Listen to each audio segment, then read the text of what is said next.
అందరికీ వందనాలండి. ద్వితీయోపదేశ కాండం 2వ అధ్యాయం 7వ వచనం చదువుకుందాం. ద్వితీయోపదేశ కాండం 2వ అధ్యాయం 7వ వచనం. నీ దేవుడైన యెహోవా నీకు తోడయున్నాడు, నీకేమీవు తక్కువ కాదు.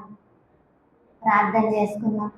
స్తోత్రం స్తోత్రం. హల్లెలూయా హల్లెలూయా.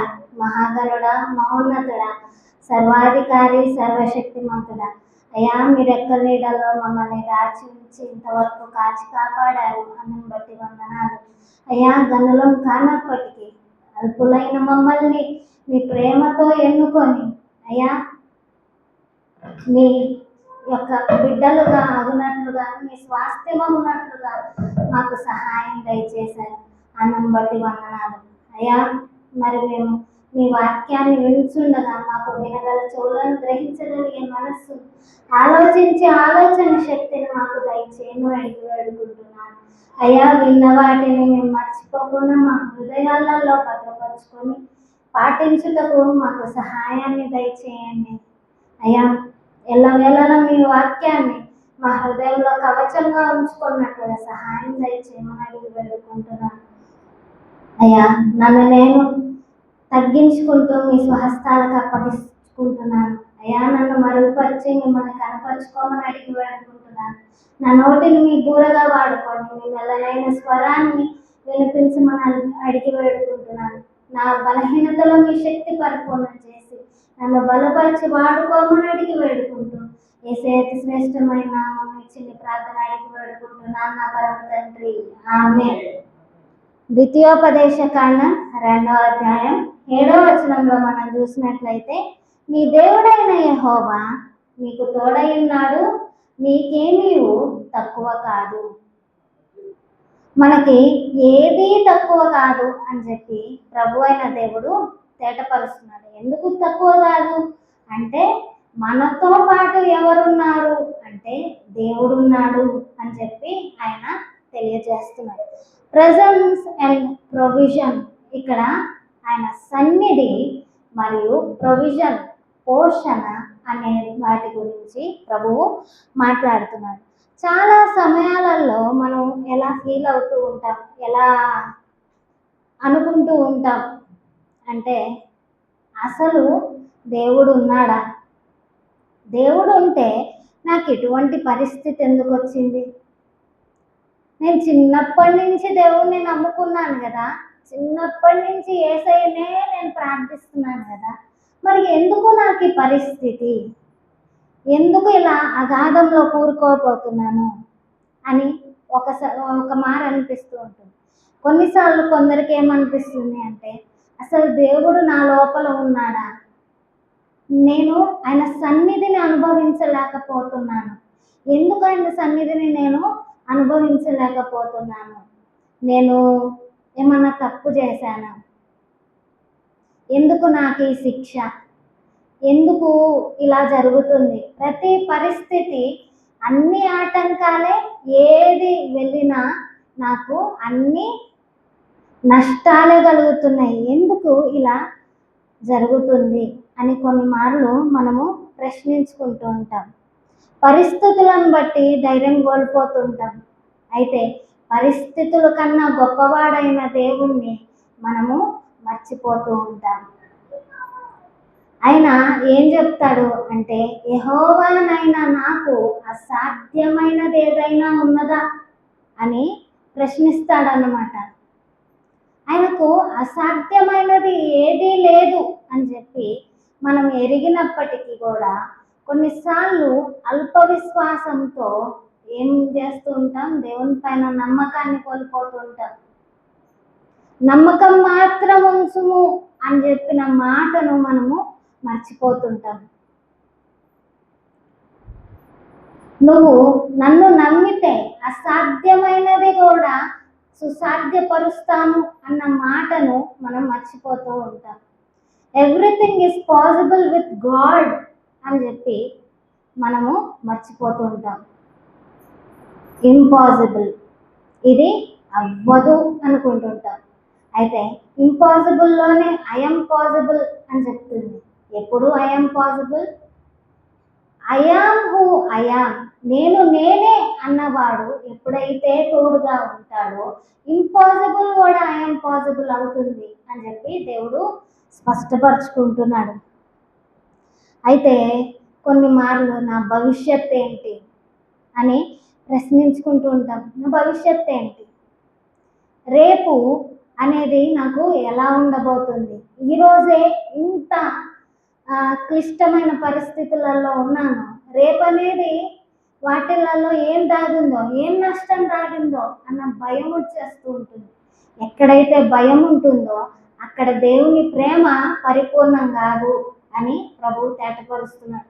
భయం ఉన్న చోట నిరాశ, నిస్పృహ అనేవి చోటు చేసుకుంటాయి. ఎప్పుడైతే నిరాశ, నిస్పృహ వస్తుందో అది ఆత్మను క్షీణింపజేస్తుంది, ఆరోగ్యాన్ని క్షీణింపజేస్తుంది అని చెప్పి ప్రభువు తేటపరుస్తున్నాడు. కనుక ఆయన చెప్తున్న మాట, నీ కొరకు నా ప్రాణాన్ని అర్పించానే, నీ కొరకు నాకున్న సమస్తాన్ని వదిలివేసి నేను వచ్చానే, నీకు ఇవ్వడం, నీకు కావలసినవి ఇవ్వడం నాకు అసాధ్యమా అని ఆయన ప్రశ్నిస్తున్నాడు. ఆయన తేటపరుస్తున్న మాట, నా మీద నమ్మకం ఉంచు, నేను నీకు తోడై ఉంటాను, నేను నీకేమి కొదువ రానియను అని ఆయన తను తాను తేటపరుచుకుంటున్నాడు.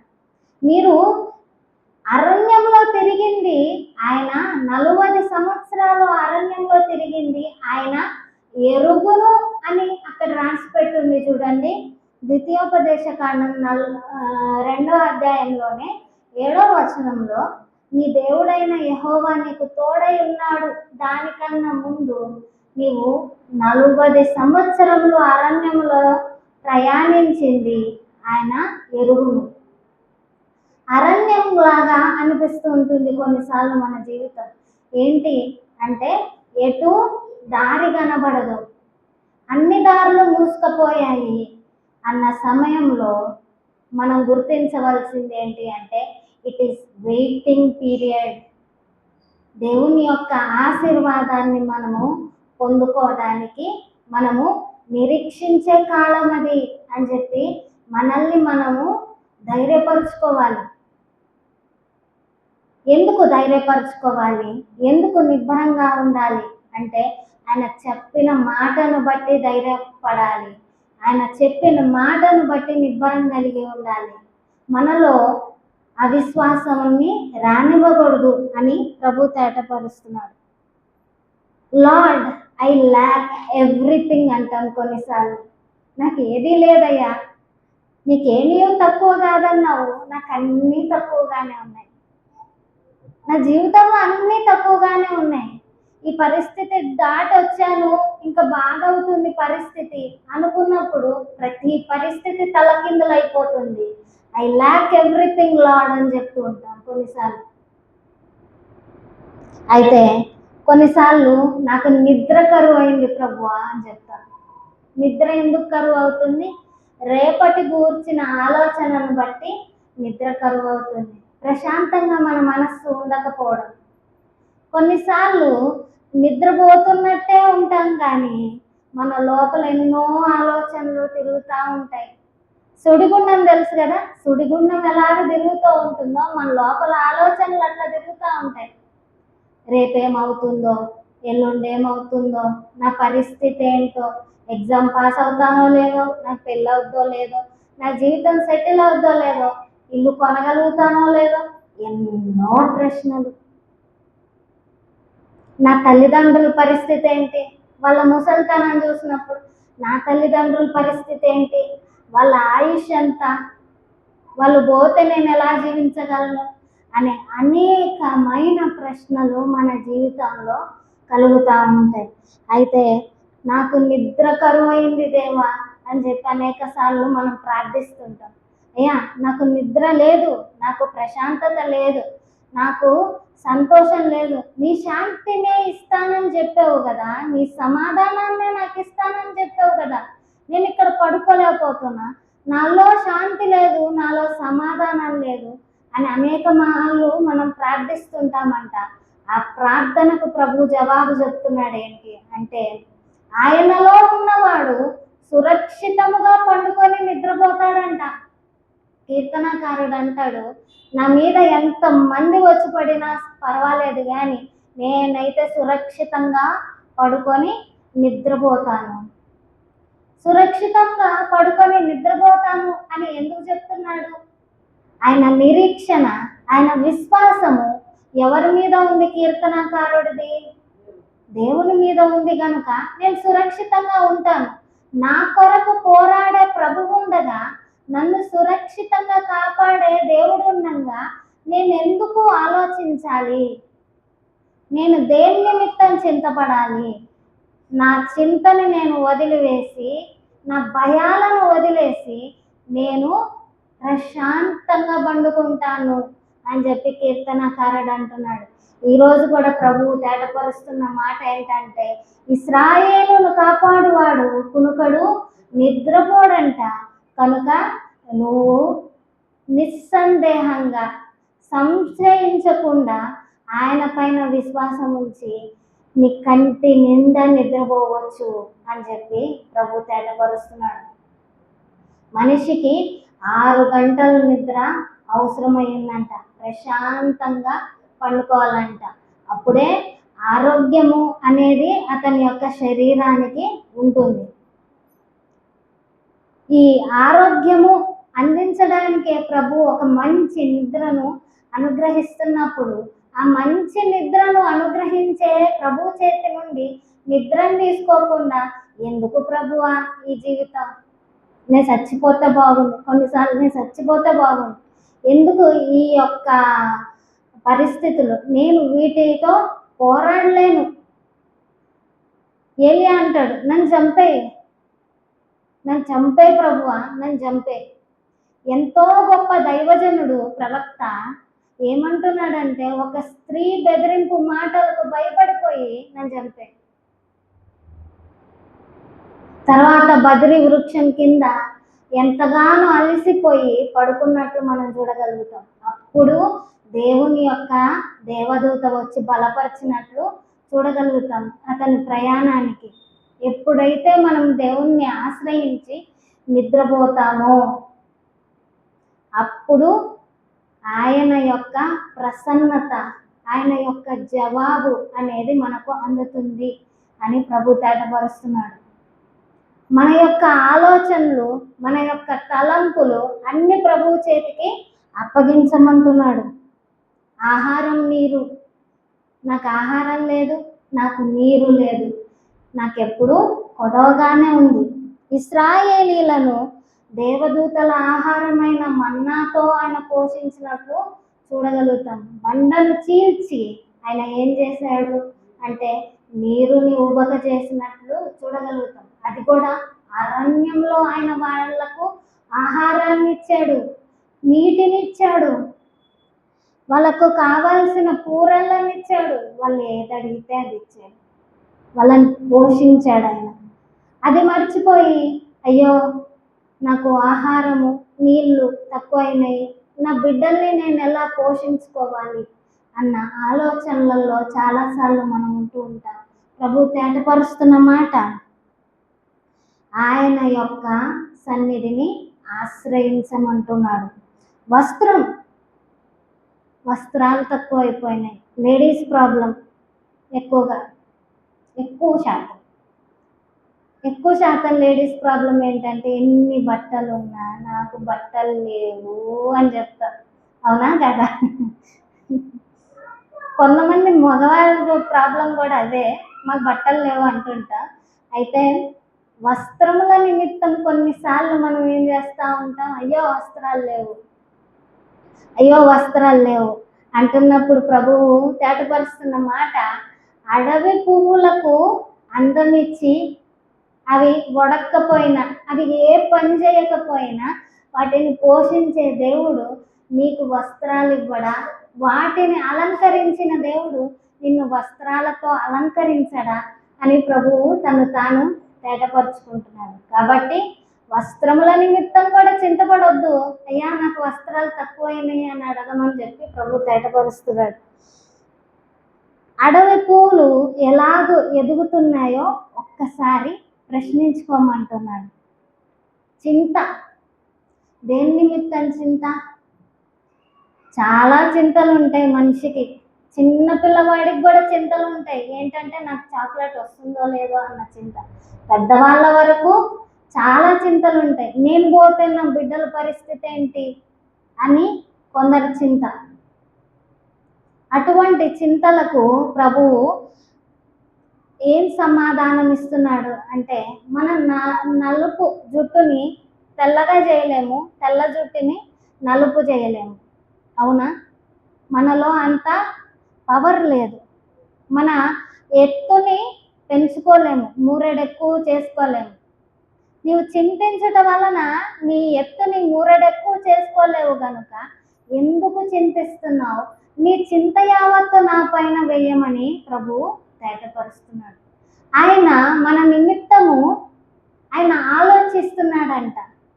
మన నిమిత్తం ఆయనకు ఎన్నో ఆలోచనలు ఉన్నాయంట, ఎన్నో తలంపులు ఉన్నాయంట.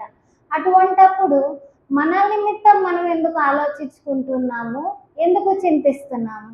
ఆయన మీద భారం వేస్తే ఆయన మనకు తోడై ఉన్నాడు కనుక సమస్తాన్ని ఆయన చూసుకుంటాడు అని ప్రభు తేటపరుస్తున్నాడు.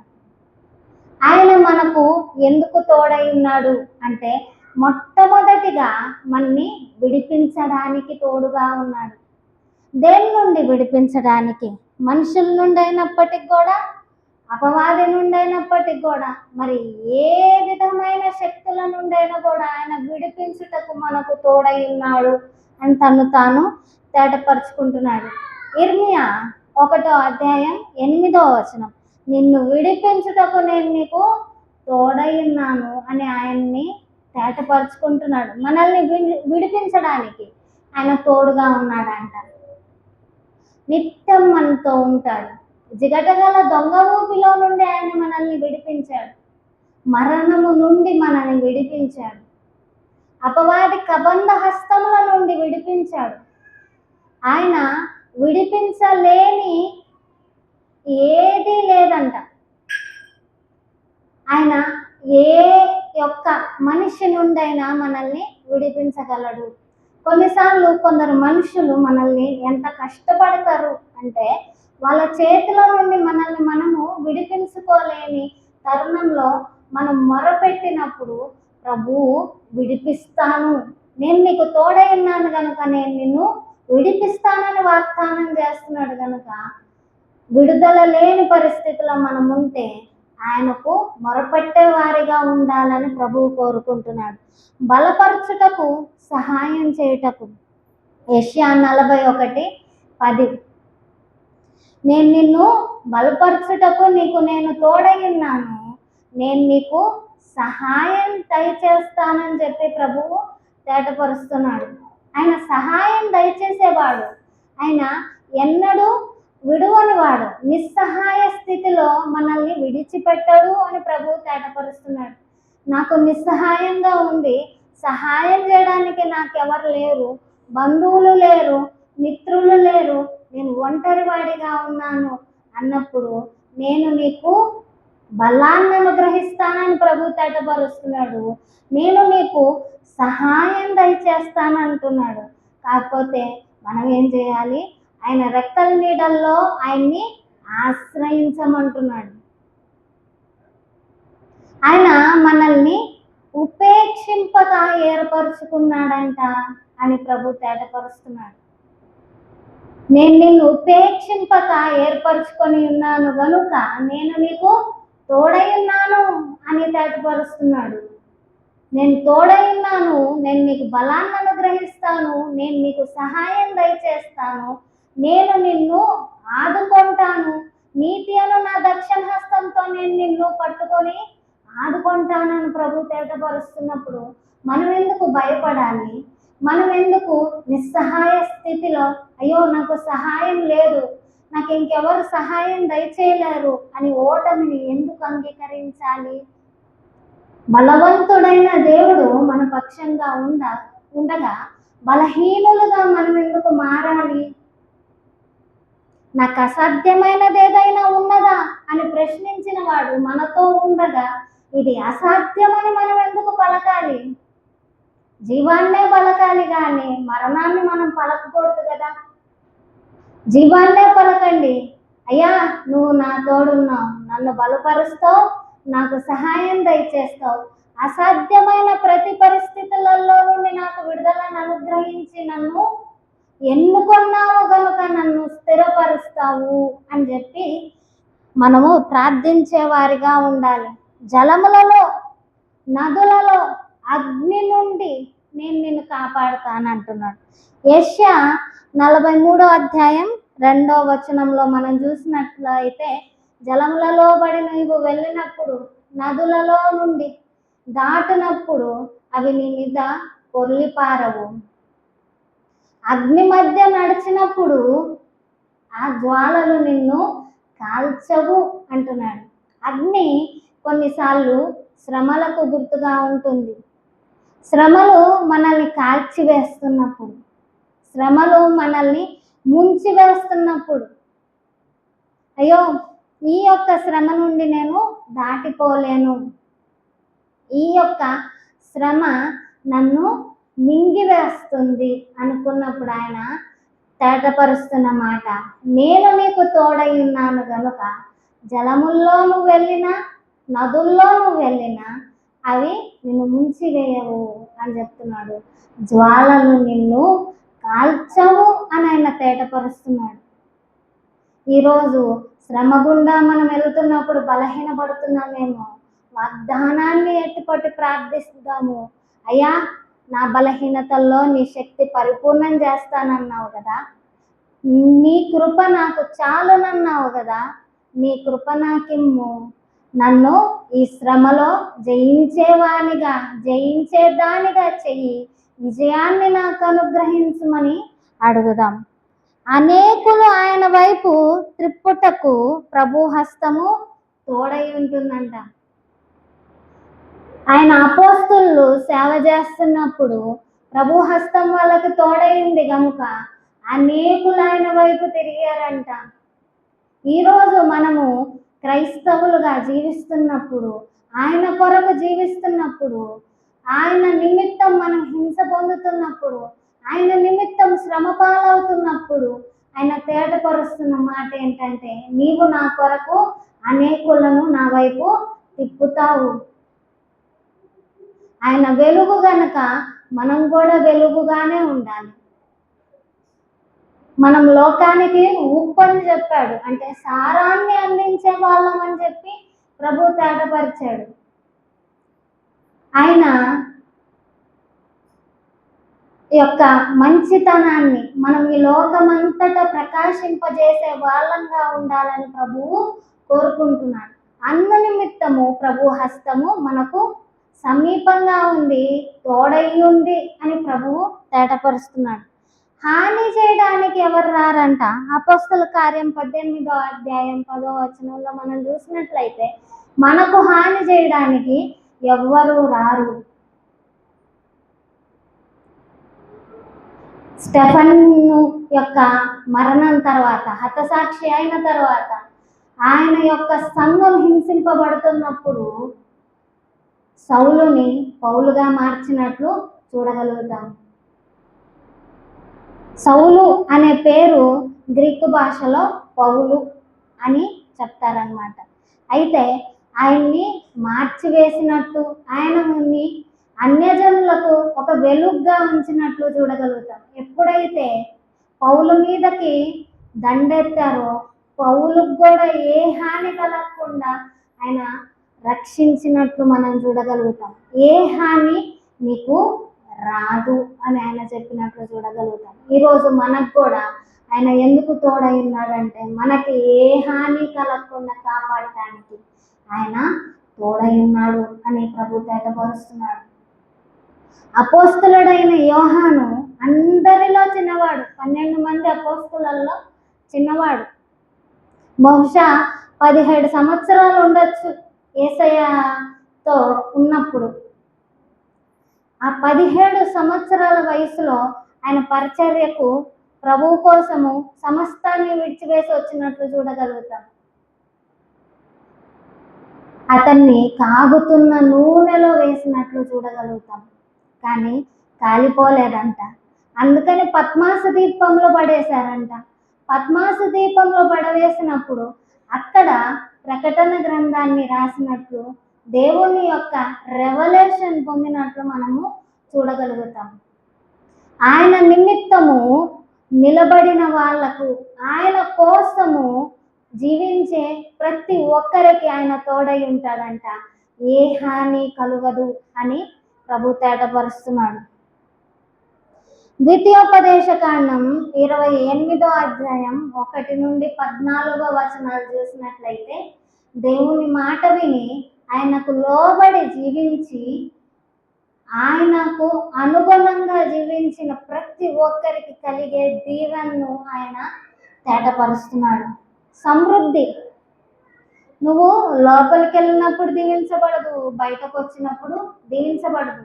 నువ్వు ఆశీర్వాదంగా ఉంటావు అని ప్రభు తేటపరుస్తున్నాడు.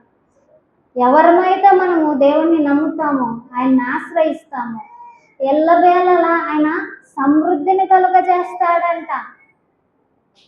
ఆ సమృద్ధి మనల్ని అనేకులకు సాక్షులుగా నిలవబడుతుంది అని ప్రభువు తేటపరుస్తున్నాడు. భూసారము సంతానము అని ప్రభు తేటపరుస్తున్నాడు. భూసారము, మనము మొక్క నాటినప్పుడు, వాళ్ళు విత్తనాలు నాటినప్పుడు అవి 100 ఫలిస్తాయి, 30 60 100 ఫలాలను ఇస్తాయి ఆ వాగ్దాన దేశంలో అని ప్రభువు తేటపరిచినట్లు చూడగలుగుతాం. సంతానము, గొడ్డుతనం అనేది నీలో ఉండదు. నీ పశువులకైనప్పటికీ దేనికైనప్పటికీ గొడ్డుతనం అనేది ఉండదు అని చెప్పి ప్రభువు తేటపరిచినట్లు చూడగలుగుతాం. శత్రువులపై విజయం అనుగ్రహిస్తాను అని చెప్పి ఆయన తేటపరిచినట్లు చూడగలుగుతాం. పరాక్రమము గల శూరునిగా ఆయన తోడై ఉన్నాడు కనుక ఎప్పుడూ శత్రువుల పైన విజయాన్ని అనుగ్రహిస్తాడంట. తలగా ఉంటారు కానీ మీరు తోకగా ఉండరు అని ప్రభు తేటపరిచాడు. ఎల్లవేళలా మీరు తలగా ఉంటారు, తోకగా మీరు ఉండరు. అంటే దీని అర్థం ఏంటంటే, హెచ్చింపుని అనుగ్రహిస్తాను, ఖ్యాతిని అనుగ్రహిస్తాను, మంచి పేరును అనుగ్రహిస్తాను, మీరు ఒక ఆశీర్వాదంగా ఉంటారు అని చెప్పి ప్రభు తేటపరిచినట్లు మనం చూడగలుగుతాం. దానికన్నా చాలా ప్రాముఖ్యమైనది ఏంటి అంటే, ఆయనకు ఒక పరిశుద్ధ జనంగా, ఆయన స్వాస్థ్యంగా మనం ఉంటామని చెప్పి ప్రభు తేటపరిచినట్లు చూడగలుగుతాం.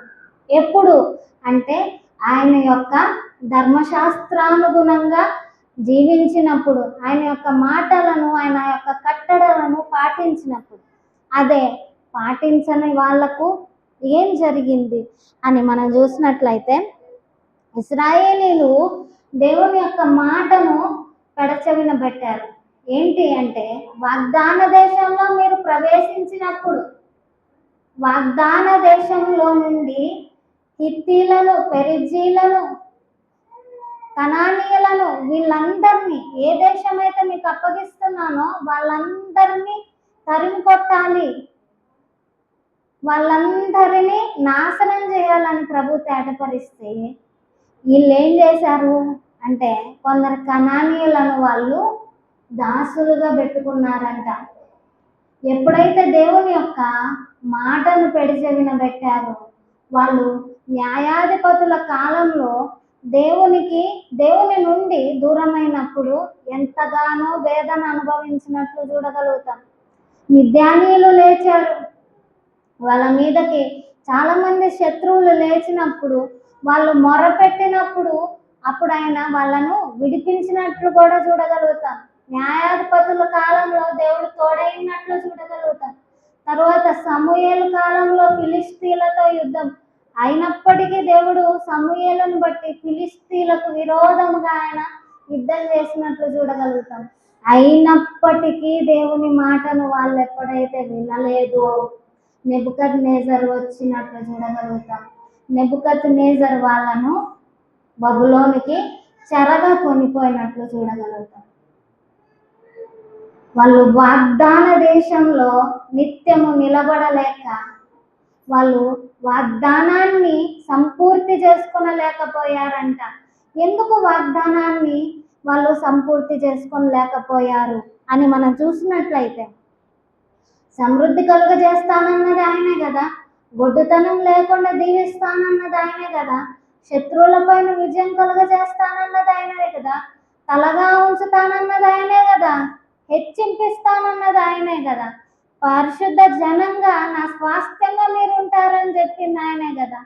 ఎందుకు వీళ్ళు చెరగా కొనిపోబడ్డారు అని మనం పరిశుద్ధ లేఖనంలో చూడగలిగితే, వాళ్ళు దేవుని మాటను వినలేదు, దేవుని యొక్క కట్టడను అనుసరించలేదు, దేవుని యొక్క ధర్మశాస్త్రానికి విరోధంగా ప్రవర్తించారు. వాళ్ళు మొలోకుకు వాళ్ళ పిల్లలను బలిగా అర్పించారంట, అన్య దేవతలను పూజించారంట, కనానీయులను కానీ ఇతర దేశస్తులను కానీ వాళ్ళు స్వాస్థ్యంగా ఉండే దేశాల్లో ఎందుకు ఉండనివ్వద్దు అని చెప్పాడు దేవుడు. అంటే వాళ్ళు చేసే హేయ క్రియలు అనేవి వీళ్ళకి నేర్పిస్తారని, వాళ్ళ యొక్క అన్య దేవుళ్ళను పూజించేటట్లుగా చేస్తారని. ఎప్పుడైతే వీళ్ళు మాటను వినలేదో, దేవుడు అనేక మార్లు తన ప్రవక్తలను పంపి హెచ్చరించినప్పటికీ ఆయన మాట వినకపోగా ఆ ప్రవక్తలను ఎప్పుడైతే హింసించి చంపారో వాళ్ళు చెరగొనిపోబడినట్టు మనం పరిశుద్ధ లేఖనంలో చూడగలుగుతాం. వాగ్దాన సంపూర్తిని చేసుకోలేకపోయినట్లు మనము చూడగలుగుతాం. సమృద్ధి దగ్గర నిస్సారమైన పరిస్థితి, భూసారము సంతానము అన్న దగ్గర గొడ్డుతనము, భూమికి సారం లేకుండా పోయింది. శత్రువులపై విజయం అన్న దగ్గర దాస్యత్వంలో మగ్గిపోయారు. తలగా ఉంటాము అన్న దగ్గర తోకగా మారిపోయారు. హెచ్చింపు దగ్గర అపకీర్తికి పాలైపోయారు. ఎందు నిమిత్తం అంటే దేవుని యొక్క మాటను వినకపోవడం వల్ల. ఈరోజు మనము కూడా నేను నీకు తోడై ఉన్నాను అని సెలవిచ్చిన దేవుణ్ణి పక్కన పెడుతున్నామేమో ప్రశ్నించుకోమని ప్రభు తేటపరుస్తున్నాడు. ఆయన తోడై ఉంటానని సెలవిచ్చాడు కదా, ఆ మాటను బట్టి మనము ముందుకు సాగాలి. సంశయము అనేది మనలో ఉండకూడదు అని ప్రభువు తేటపరుస్తున్నాడు. ఈరోజు సంశయిస్తున్నామేమో, తోడై ఉంటానన్నాడు కదా, ఈ వాగ్దానం చేశాడు కదా, వాగ్దానాన్ని మనం పొందుకోగలమో లేదో అని ఆయన మాట మీద మనకి డౌట్ ఉండొచ్చేమో. ఇశ్రాయేలీలంట సంఖ్యాకాండం 14వ అధ్యాయంలో మనం చూసినట్లయితే, మోషే 12 మందిని వాగ్దాన దేశాన్ని చూడడానికి పంపిస్తాడు. ఆ 12 మందిలో 2 మాత్రమే మంచి సమాచారం తీసుకొస్తారు, 10 మంది చెడ్డ సమాచారాన్ని తీసుకొస్తారు. అమ్మో, వాళ్ళు నెఫీలీలు లాగా పెద్ద పెద్దగా ఉన్నారు, వాళ్ళు చాలా బలం కలిగిన మనుష్యులు, మనం మిడతల్లాగా ఉన్నాము, వాళ్ళని మనము జయించలేము అని చెప్పుకున్నారు. ఎప్పుడైతే జయించలేము అని చెప్పుకున్నారో, ఎప్పుడైతే ఐగుప్తు దేశం నుండి ఇందుకాను తీసుకొచ్చింది అని నసిగారో, గొనిగారో, ప్రభువు వాటన్నిటిని విన్నాడు. వాళ్ళు వాగ్దాన దేశాన్ని ప్రవేశించలేకపోయారు, వాగ్దాన సంపూర్తిని చూడలేకపోయారు. ఎవరైతే 2 నమ్మారో వారు తప్పించి ఇంకెవ్వరు ఆ వాగ్దాన దేశాన్ని ప్రవేశించలేదంట. అయితే ప్రభు తేటపరుస్తున్న మాట, సంశయము, గొనుగులు అనేవి దేవునికి ఇష్టం లేదు అని ప్రభు తేటపరుస్తున్నారు. గొనుగుతూ ఉంటామేమో కొన్నిసార్లు, అయ్యో నేను నమ్మింది ఎందుక, నువ్వు చేస్తుంది ఇదా అని చెప్పి కొన్నిసార్లు గొనుగుతూ ఉంటాం కదా. అయ్యా నేను నమ్మొచ్చాను కదా, మరి ఇంత అపకీర్తే, నా బంధువుల ముందు స్నేహితుల ముందు తలెత్తుకోలేకపోతున్నానయ్యా అని చెప్పి ఆయన్నే ప్రశ్నిస్తుంటాం కదా. మన్ను కుమ్మరి వాణ్ణి ప్రశ్నించవచ్చా అని ప్రభువు అడుగుతున్నాడు. తండ్రి చేసేది శ్రేష్టమైనదే కదా, తండ్రి ఏదిచ్చినా శ్రేష్టమైనదే ఇస్తాడు కదా. బిడ్డ చేపనడిగితే పాముని ఇస్తాడా అని ప్రభువు ప్రశ్నిస్తున్నాడు. నీవు అడిగిందే నేను నీకు దయచేస్తాను, సమృద్ధినే దయచేస్తాను, కానీ నేను నిన్ను కష్టాల పాలు చేసేవాడినా అని ఆయన ప్రశ్నిస్తున్నాడు. ఎందుకు మరి నిన్ను నువ్వు బాధ పెట్టుకుంటున్నావు, చేసిన నన్ను బాధ పెడుతున్నావు? లేకపోతే నన్ను చంపే, ఒకే సొల్యూషన్ దేవునికి ఇస్తాను, నన్ను చంపేయ్యా, ఇంతటితో చాలు, ఇంకా నేను దేన్ని పడలేను, నాకు శక్తి లోపించింది అన్నప్పుడు ఆయన వాగ్దానం చేశాడు కదా, నేను నీకు తోడై ఉంటాను, నీకేమి తక్కువ కాదని. ఎందుకు ప్రశ్నిస్తున్నామని చెప్పి ప్రభువు ప్రశ్న వేస్తే మన తలలు ఎక్కడ పెట్టుకుంటాం? నేను నీకు సహాయం చేస్తానన్నాడు కదా, నేను నిన్ను విడువనన్నాడు కదా, మరి ఎందుకు మనం ఆయన్ని సంశయిస్తున్నాము అని ప్రభువు ప్రశ్నిస్తున్నాడు. విశ్వాసము కలిగి ఉన్నామని ప్రభు తేటపరుస్తున్నాడు. ఈరోజు మనలో విశ్వాసము లోపించిందేమో. ఆయన విశ్వాసానికి కర్త, దాన్ని కొనసాగించవాడు అని చెప్తున్నాడు. అయితే ఏం చేయాలంట? విశ్వాసం కావాలంటే ఆయన యొక్క మాటలను వినాలంట, ఆయన మాటలను విని ధ్యానించాలంట. ఎప్పుడైతే ధ్యానిస్తామో, ఎప్పుడైతే పాటిస్తామో, మన విశ్వాసం అనేది నిరీక్షణ కలిగి మనము నిత్యము నిలబడి ఉంటాము అని ప్రభువు తేటపరుస్తున్నాడు. నీతిమంతుడంట మొదటి కీర్తనలో రాయబడి ఉంటుంది, అతడు ఆకు వాడక ఫలమిచ్చు, తన కాలమందు ఫలమిచ్చు చెట్టు వలె ఉంటాడంట. తన కాలము అంటే కాలము సంపూర్తి అయినప్పుడు ఆయన వాగ్దానం కూడా సంపూర్తి చేసే దేవుడు అని తేటపరుస్తున్నాడు. అబ్రహాం జీవితంలో మనం చూసినట్లయితే నిర్ణయ కాలం వచ్చినప్పుడే ఇస్సాకు జన్మించినట్లు చూడగలుగుతాం. యోసేపు జీవితంలో చూసినప్పుడు యోసేపు నీ దేవుని యొక్క వాక్కు పరీక్షించిందంట. ఎప్పుడైతే పరీక్షించి యోగ్యుడు అని చెప్పి తేటపరచబడినప్పుడు అతన్ని నిలబెట్టింది. ఒక గవర్నర్గా ఐగుప్తునకు చేసింది, హెచ్చింపు కలుగజేసింది. దేవుని హస్తం ఎడతెగక అతనికి తోడై ఉండెను అని పరిశుద్ధ లేఖనం తేటపరుస్తుంది. అపోస్తులకు కూడా ఆయన హస్తము ఎల్లవేళలా తోడై ఉందంట. అన్న నిమిత్తమే వాళ్ళు ఈ దినము మనము క్రైస్తవులుగా మారడానికి, ఈ దినము క్రీస్తుని అంగీకరించి ఆయన వాగ్దానములో పాలిభాగస్తులు అవ్వడానికి కారణంగా నిలిచారు. వాళ్ళొక పునాదిగా ఉన్నట్లు మనము చూడగలుగుతాము. ఆ పునాది మీద కట్టబడిన వాళ్ళమే మనం. వాగ్దాన సంపూర్తి కావాలి అంటే నిర్ణయ కాలము వచ్చేంత వరకు మనము నిలబడి ఉండాలి. ఆ నిలబడి ఉండాలంటే విశ్వాసాన్ని కలుగజేసే దేవుని వైపు నిరీక్షణతో మనము ఎల్లవేళలా చూడాలి. ఆయన సమస్తము చేయగలిగిన వాడు, ఆయనకు సమస్తము సాధ్యము అనే నమ్మకం మనలో ఉండాలి.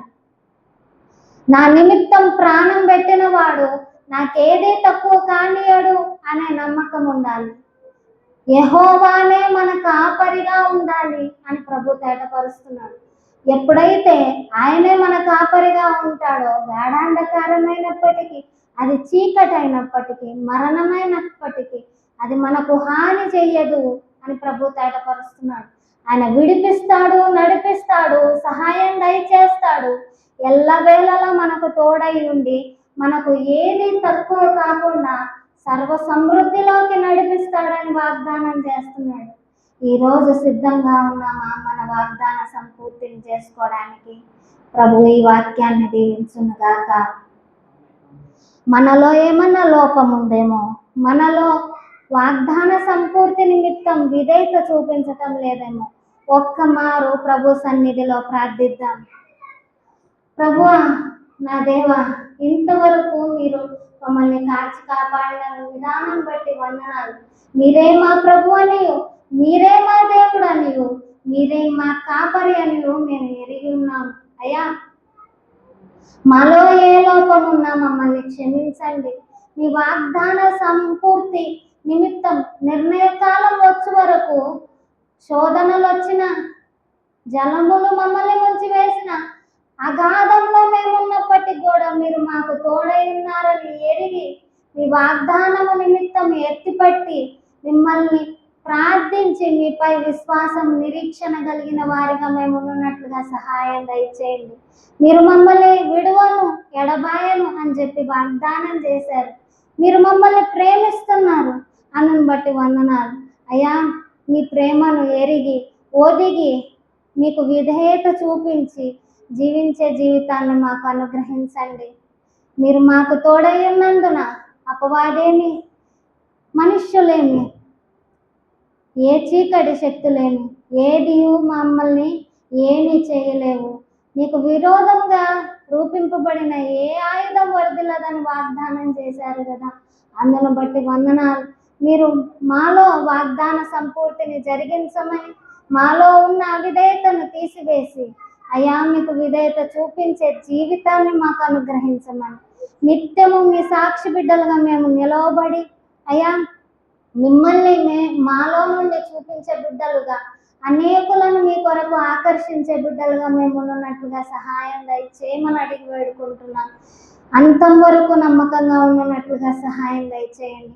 మీ రాకడలో ఎత్తబడే గుంపులో మేము ఉన్నట్లుగా సహాయం దయచేయమని, మమ్మల్ని పరిశోధించి పరిశీలించి పరిశుద్ధపరచమని అడిగి వేడుకుంటూ యేసయ్య అతి శ్రేష్టమైన నామమున, అతి ఉన్నతమైన నామమున ఈ చిన్ని ప్రార్థన అడిగి వేడుకుంటున్నాను నా పరమ తండ్రి. ఆమేన్. అందరికి వందనాలండి.